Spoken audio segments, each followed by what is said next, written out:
오늘 하나님께서 우리에게 주시는 말씀, 신약성경 마태복음 10장 40절에서 42절까지 말씀입니다. 마태복음 10장 40절에서 42절까지 말씀, 하나님의 말씀 봉독할 때 여러분 경청하십시오. 그대들을 맞아들이는 사람은 나를 맞아들이는 것입니다. 나를 맞아들이는 사람은 나를 보내신 분을 맞아들이는 것입니다. 예언자를 예언자라고 해서 맞아들이는 사람은 예언자의 보상을 받을 것입니다. 의인을 의롭다고 해서 맞아들이는 사람은 의인의 보상을 받을 것입니다.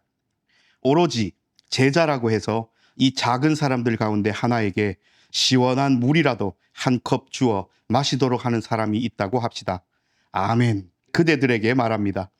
그런 사람은 누구든 보상을 절대 잃어버리지 않을 것입니다. 아멘. 이 말씀을 통하여 은혜 주실 줄 믿습니다. 할렐루야. 아멘. 오늘 마태복음 10장 말씀을 읽었습니다. 평소에 우리가 말씀 보는 것과 다르게 참 짧았죠. 오늘 3절만 읽었습니다. 늘 그렇듯 짧은 말씀을 읽었을 때는 앞부분이 참 많이 생략되었다, 이런 느낌이 여러분들에게 있어야 됩니다. 마태복음 10장 전체의 주제가 뭔지를 한번 생각해 봐야 돼요. 마태복음 10장 전체는 예수님께서 제자들에게 명령하셔서 파송되어서 선교사로, 전도자로 파송받아 나가는 장면입니다. 그래서 돌아와서 이런저런 예수님과 이야기를 나눌 때 영접하고 자기들을 환대하고 받아들이는 사람도 있었지만 그러지 않은 사람들도 있습니다. 이런 고백들이 있었습니다. 그래서 말씀을 들고 복음을 들고 세상으로 나아가서 그 복음을 선포하고 전했던 제자들, 분명히 제자들은 이런 것을 경험했습니다. 뭘 경험했습니까? 거절당함을 경험했어요. 박해를 경험합니다. 미움 받음을 경험합니다. 아니, 이 사람들이 거절당하고 박해를 받고 미움을 얻을 만한 행위를 한 것이 도대체 뭐가 있어요? 말씀을 전한 것 외에. 근데 그 복음을 전하고 말씀을 전했다는 이유, 예수 그리스도의 제자라는 존재적인 이유 때문에 이 사람들은 이런 일을 당합니다. 그렇지만 여러분, 모든 사람들이 다 거절하고 박해하고 미워했던 것은 아니고, 누군가는, 몇 명 안 되겠지만 소수라도 누군가는 예수 그리스도의 복음 들고 온 제자들을 영접했다, 환대했다 하는 것을 우리가 잊어서는 안 됩니다. 그래서 이런 사람들이 있다는 것, 사실, 환대하고 영접하는 사람들이 거절과 박해와 미움이 있는 상황 가운데서도 있다는 그것, 그 사실이 파송받아 복음 들고 나아가는 제자들의 입장에서는 위로가 되었을 거예요. 그렇지 않겠습니까?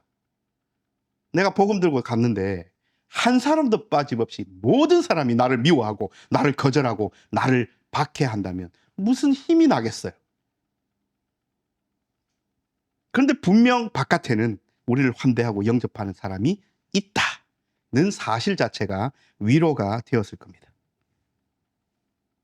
그리고 오늘 말씀을 조금 더 넘어가면 그렇게 복음 들고 온 예수 그리스도의 제자들, 하나님의 말씀을 선포하는 자들을 환대하고 영접한 그 사람들에게 주시는 하나님의 약속의 말씀도 오늘 우리가 읽은 짧은 말씀 속에 들어 있습니다.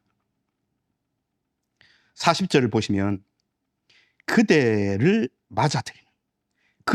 맞아들이는, 영접하는, 환대하는 사람들은 곧 누구를 맞아들이는 사람이라고 예수님이 말씀하십니까?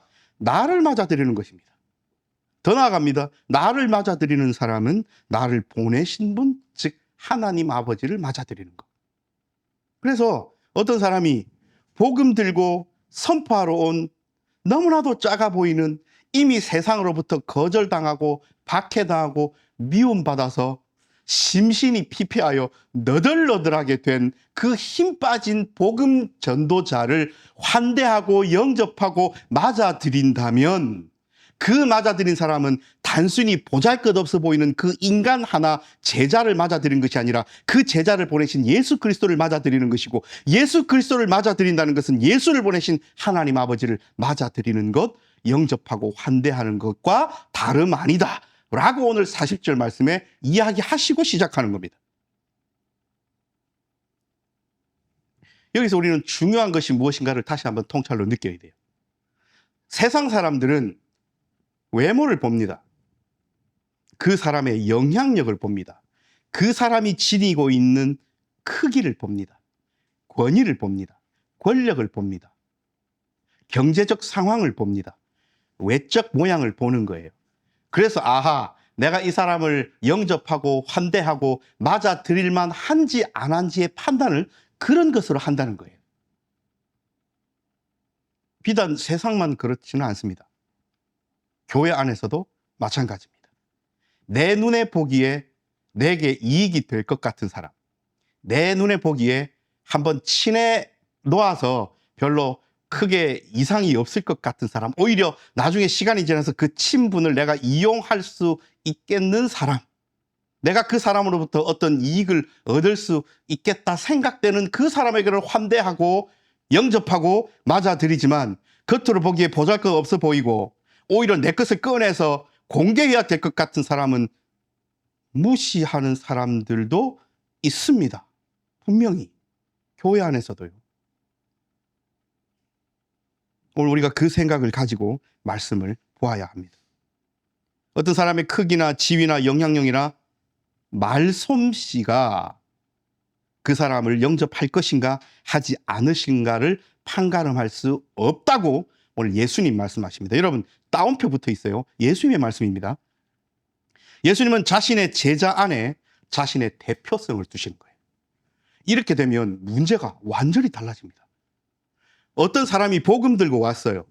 아까도 말씀드렸지만 오는 길에 시장 어기를 오다가 복음을 전했더니 사람들로부터 돌팔매질을 당해가지고 온데 터져서 모양도 별로고 옷도 막 끄집어당겨서 찢겨가지고 안 그래도 비싼 옷도 아닌데 누더기처럼 되었고, 누가 봐도 거지 형상, 이런 사람이 있다 칩시다. 이런 사람이 어느 집에 들어와서 복음을 전해요. 행색만 보면 쫓아내도 좋을 만큼 그런 행색인데, 이 사람의 말에서 나오는 유려하지 않은 그 말의 내용이 예수 그리스도의 복음이고 하나님의 말씀이다. 그러면 무엇을 어떻게 해야 되는지를 말씀하고 계신 거예요. 예수님께서는 행색이 그렇게 한 낮아 보이는 아무것도 아닌 것처럼 그 사람의 메시지 안에 예수님 자신의 대표성을 두었대도요. 누가 보내시고 무엇을 말하라 하신 것인지가 중요한 것이지 그 사람의 행색과 외관이 중요한 것이 아님을. 그래서 우리가 누구를 영접할 것이고 누구를 맞아들일 것이고 누구를 환대할 것인지의 판단은 인간적인 기준에서 그렇게 표현될 것이 아니라, 저 사람을 보내신 자는 누구인가? 저 사람이 말하고 있고 선포하고 있는 저 내용은 누구의 것인가?가 우리가 그 사람을 환대하고 영접하고 맞아들여야 하는지의 기준이 된다는 거예요. 끝에 보면, 그리고 41절 끝에도 보면 어떤 맞아들이는 사람은 의인의 보상을 받을 것입니다. 42절 뒤에도 그런 사람은 누구든 보상을 절대 잃어버리지 않을 것입니다. 상을 주신다는 거예요. 대가를 지불하신다는 거예요. 어떤 일을 했을 때 잘했기 때문에 상을 주신다는 거예요. 우리가 늘 그렇지만 이게 주객이 전도되면 됩니까? 안 됩니까? 상을 바래서 어떤 일을 환대한다? 보상을 바라면서 무엇을 한다? 누가 봐도 없어 보이잖아요. 근데 왜 예수님은 이 상 주신다는 얘기를 할까요? 상 받을 만한 그 행위가 도대체 구체적으로 뭐라고 말씀하시는 것인가? 어떤 이가 복음 증거자를 이렇게 보고 환대했어요. 오늘 사파의 주제처럼 물 한 잔이라도, 시원한 물이라도 한 잔 드렸어요. 근데 그것은 누구나 할 수 있는 일 아닙니까? 어려운 일이 아니잖아요. 그렇죠? 물이라도 한 잔 목마른 분에게 대접하는 것이 어려운 것 아니고 쉬운 일이고 누구나 할 수 있는 일이에요. 그러면 오늘 그런 일이 보상을 받는다, 절대로 잊지 않는다 말씀하셨을 때, 물 한 잔 줬는데 그렇게 보상을 할 수 있잖아요. 오늘 42절 뒷부분 말씀입니다. 근데 앞에 오로지 제자라고 해서 라는 단어에 우리가 집중을 해야 돼요. 다시 말씀드리면 윤리 도덕적으로 선한 마음을 가져서 지나가는 저 사람이 목이 마르겠는데 하면서 물 한 잔 줄 수 있어요. 그것도 좋은 일이고 착한 일이에요. 근데 42절에 그런 사람은 누구든 보상을 절대 잃어버리지 않을 것입니다에 해당되지는 않아요. 그래서 우리는 이 짧은 말씀을 제대로 한번 봐야 됩니다. 그 당시에 많은 사람들이 첫 번째로 사람을 판단하고 영접하고 맞아들일 때 행색을 봅니다. 영향력을 봅니다. 외관을 보는 거예요. 예수의 제자들은 그렇게 뛰어난 외관을 가지고 있지 않았어요. 그래서 그런 기준으로 가득 찬 사람에게는 1차로 떨어집니다. 두 번째, 그 사람들이 복음을 전하고 말씀을 전해요. 그랬더니 환대는커녕 더 미워하고 거절하고 박해합니다. 이 제자들은 복음 들고 나가서 어디 설 데가 없어요. 그런데 극소수의 어떤 사람들이 그 사람의 외양을 본 것도 아니고 그 사람의 어떤 인격을 본 것도 아니고 그 사람이 어떤 일을 하는지 무슨 말을 하는지를 가만 보고 들어봤더니 예수 그리스도의 일을 하고 있고 하나님의 일을 하고 있다. 예수님의 제자구나 라는 것이 인식되었을 때에 주저하지 않고 이 사람을 환대하고 영접하고 물 한 잔이라도 얼른 떠서 그 목을 축이게끔 영접했다. 이것이 하나님께서 원하시는 거예요. 이것이 예수 그리스도께서 바라시는 겁니다. 그래서 오늘 이 짧은 3절 말씀에는 제자들을 향한 위로의 말씀과 그렇게 환대하고 영접하고 예수의 제자들을 물이라도 한 잔 떠주는 그 사람에게 주시는 약속의 말씀이 들어있는 거예요. 그래서 보상은, 상은 물 한 잔을 떠다 드리는 행위 자체에 있다기보다는 그 행위의 의도성에 있음을 저와 여러분 잊지 마십시다. 왜 내가 이 행위를 하는가? 왜 내가 이 물을 떠서 저분에게 드리는가? 왜 내가 두 팔 벌려 맞이하고 환대하고 영접하는가? 그저 내가 착한 사람이라서 이때까지 늘 그래 왔으니 다른 일을 향하여 그냥 그렇게 선한 마음으로 하는 것인가? 아니면 예수의 제자라는 것을 인식하여 그 제자 볼품없는 행색이지만 너머에 있는 예수 그리스도를 발견하여 그렇게 행위한 것인가가 중요하다는 거예요. 이것은 우리에게 참 깊고 큰 통찰을 줍니다. 스스로 생각해 보십시다. 저와 여러분은 예수 그리스도의 제자입니까? 아멘이라고 답하셨으면 우리는 제자로서의 삶을 좀 모자람이 있을지라도 어쨌든 그 길을 걸어가려고 애쓰고 있습니다. 때로 넘어질 때도 있고 쓰러질 때도 있고 낙심 가운데 있을 때도 있지만 우리는 웬만하면 하나님을 의지하고 성령 하나님 능력에 기대어 일어나서 힘내어 또 걸어갑니다. 이 힘들고 어려운 부활의 증인으로서의 삶을 걸어가요. 그리고 그것을 나도 알고 함께 신앙생활을 하고 있는 주위의 분들도 압니다. 그래서 오늘 우리는 예배 중간에 그리스도의 평화가 함께 하시기를 빕니다 하면서 서로를 향하여 덕담을 하고 가장 중요한 인사말을 나누었습니다.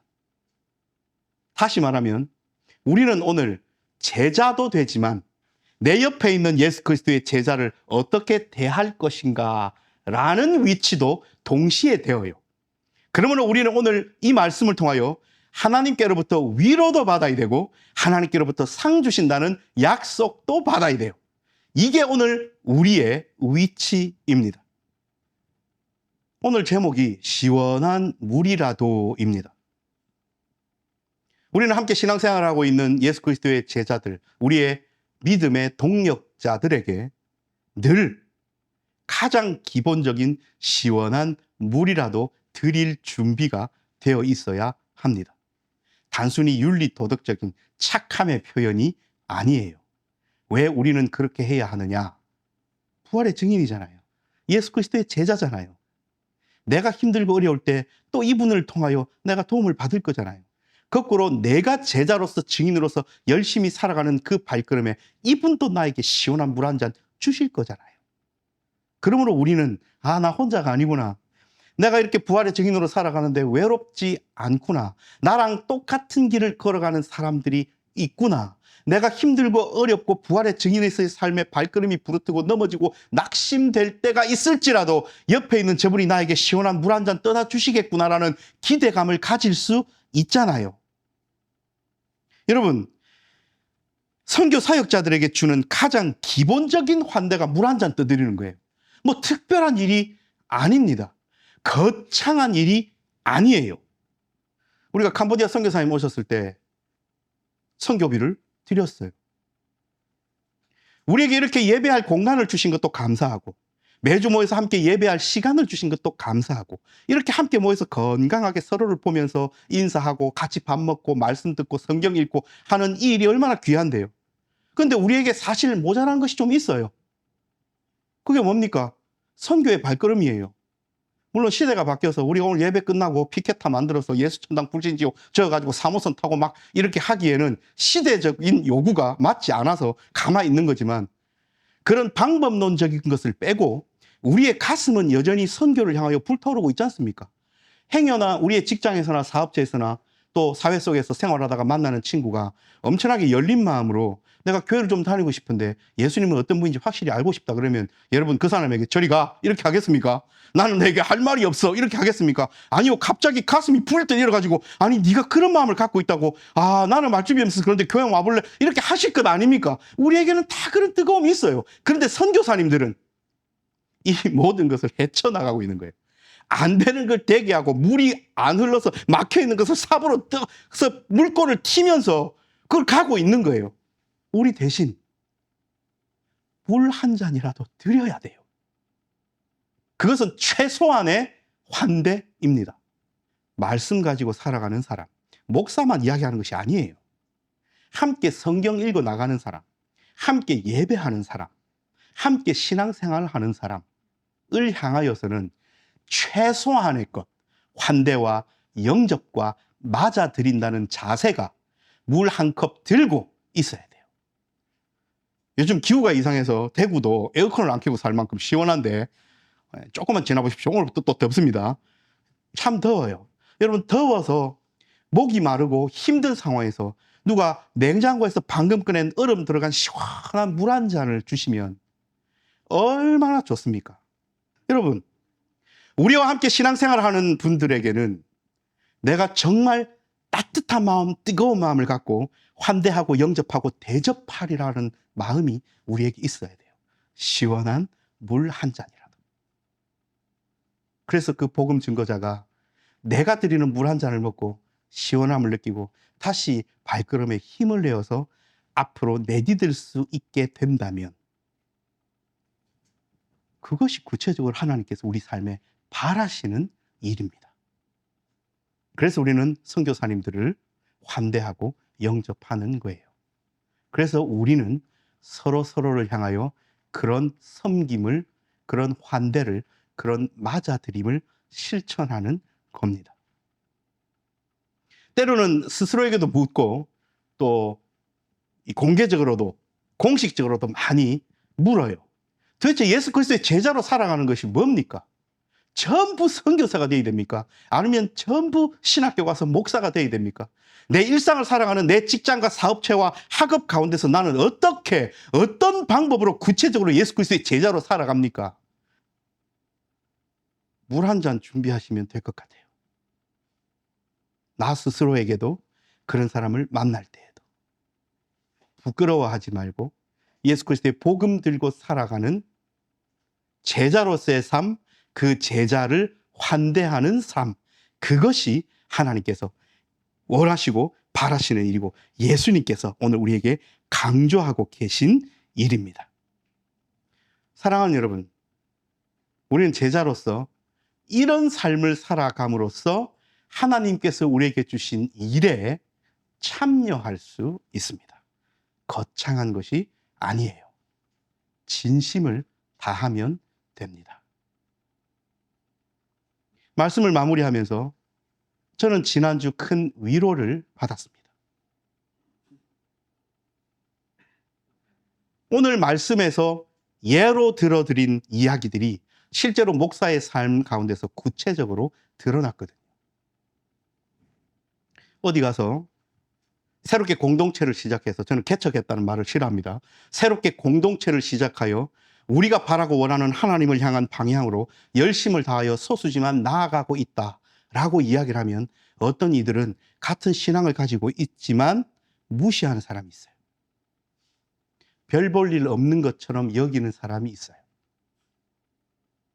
대단하지 않다고 여기는 사람이 있고요. 심지어는 불쌍히 여기는 사람까지 있어요. 그러면 목사 입장에서는 인간적으로 약간 위축됩니다. 그리고 약간 서운해요. 그런데 또 지난주처럼 친정 같은 교회에 가서 그렇게 환대를 받으면 그게 그렇게 큰 위로가 되어요. 다시 힘이 나요. 그렇지. 위로 주시는 이런 분들이 있는데 내가 왜 위축되고 실망하고 좌절하냐. 하나님 앞에 더 힘내어 나아가야지 라는 발에 힘이 생겨요. 여러분 마찬가지입니다. 살아가다 보면, 신앙생활 하다 보면 힘이 빠질 때도 있고 낙심할 때도 있지만 그때마다 반석이 빛된 교회에 함께 성찬을 받고 함께 식사를 하고 함께 성경 공부를 해가는 주위에 내가 사랑하고 또 나를 사랑해 주시는 성도들의 얼굴을 한번 떠올려 보십시오. 위로가 될 겁니다. 우리는 서로서로에게 그렇게 위로가 되고 우리는 또 그렇게 서로서로에게 하나님의 약속을 상기시켜주는 제자로서의 삶을 살아가야겠죠. 이번 한 주간 하나님께서는 반석이 빛된 교회 성도들 모두가 그렇게 서로에게 위로가 되고 하나님이 주신 그 약속의 상을 향하여 열심으로 달려가는 시원한 물 한 잔을 손에 붙들고 준비되어 환대하고 영접하며 맞아들이는 따뜻한 사람으로 살아가기를 바라고 계십니다. 기도합니다.